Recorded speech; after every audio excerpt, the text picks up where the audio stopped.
Let me show you here. Sorry. Muslims are doing it. Sorry, okay. Muslims are doing here. I'm trying to Muslims are doing here. One second. Muslims are doing because they say we want to follow the Sunnah of the Prophet, and this is the Sunnah of the Prophet. In the Bible, when in the book of Exodus, sorry. You should be ashamed of this Sunnah. Yeah, no problem. You should be I can do that, ashamed Jim. of this I can do Sunnah. that, Jim. You should be ashamed of this Sunnah because this Okay. Prophet is a pedophile. Okay, listen. And he said to them, "Thus says the Lord God of Israel, put your..." Come. Hadith. The Prophet wrote the marriage contract with Aisha while she was 6 and consummated his marriage with her when she was 9 years old. Okay. Hadith. It was narrated from Aisha. The Prophet married her when she was 7 and she was taken to him as a bride when she was 9 years old and she took her dolls with her. Dolls? There is also another hadith which states that Aisha was playing on a swing at the time when her mother took her away from her playmates and married her to the Holy Prophet. Wait. What? A lot of Islamophobes have found these ahadith in our books and used them as pillars on which to build a slur campaign attacking the Holy Prophet, creating cartoons, movies, documentaries, jumping onto social media, making YouTube videos, all to attack Islam. It's these ahadith which cause a stir, understandably, as they don't just depict a young woman, but rather a young girl with the maturity of a child. But what they don't understand is that these very pillars on which they've built their entire campaign are weak. The basis of Islamic principles and thought are derived from the Quran and the Ahadith, which can loosely be defined as reports from various personalities describing the words, actions or habits of the Holy Prophet.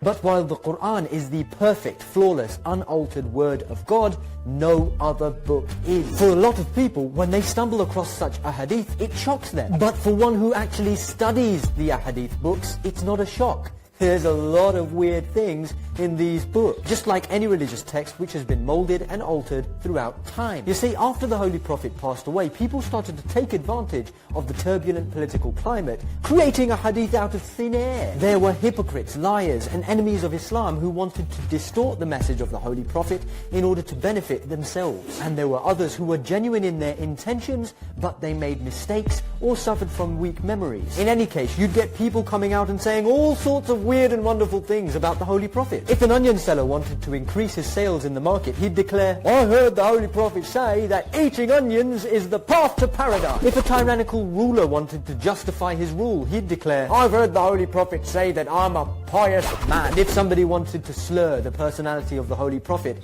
they'd say, "I saw the Holy Prophet committing a sin." And all of these things, hundreds of thousands of ahadith, made their way into the ahadith book. El matrimonio del profeta con Aisha cuando ella era una niña de 9 años. Una mentira descarada. La biografía y las fechas especificadas contenidas en los libros de referencia brindan una respuesta importante al hadith de Bukhari y confirma que la hija de Abu Bakr se casó con el profeta cuando tenía 18 años. Debido a tales asuntos, el Islam recibe muchas puñaladas. Es a partir de estos temas discutibles que nuestro amado profeta se convierte en objeto de muchas fabricaciones y acusaciones relacionadas con sus esposas y sus relaciones con las mujeres. Numerosas historias sobre sus matrimonios y tratos con mujeres contienen imprecisiones históricas y falta de precisión en relación con las narraciones. Luego, muchos son explotados para atacar el Islam y desacreditar al querido mensajero.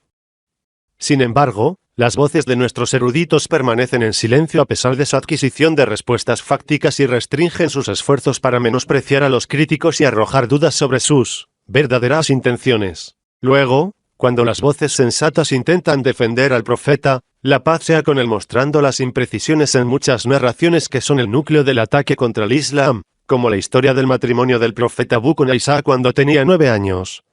Se enfrentan con el obstáculo insuperable de atribuir santidad a los antiguos currículos de jurisprudencia y afirman que los libros de Bukhari y Muslim son infalibles. Como resultado, todos los intentos diligentes de corregir estas narraciones, incluso cuando son objeto de dudas, debido a esta lógica, nuestros estudiosos permanecen en silencio frente a las oleadas de ataques contra el Islam y su mensajero. Uno de los más difundidos es el caso de la narración en Bukhari y Muslim de que el profeta Abu se casó con Aisha a los 6 años y comenzó a tener relaciones sexuales con ella cuando tenía 9 años. Esta historia ha alcanzado la inmunidad total de la crítica simplemente porque fue narrada en Bukhari y Muslim, a pesar de que contradice todo lo que hay que contradecir. Contradice el Corán, la auténtica Sunna, la razón, la lógica, las costumbres y la línea de tiempo para los eventos de la misión del profeta. Basado en el principio histórico y la biografía de la misión del profeta, tales como Al-Kamil, Historia de Damasco, Historia de Al-Tabari, El principio y el fin, la Historia de Bagdad, y muchos otros, todos están de acuerdo en el orden cronológico de eventos durante la misión del profeta.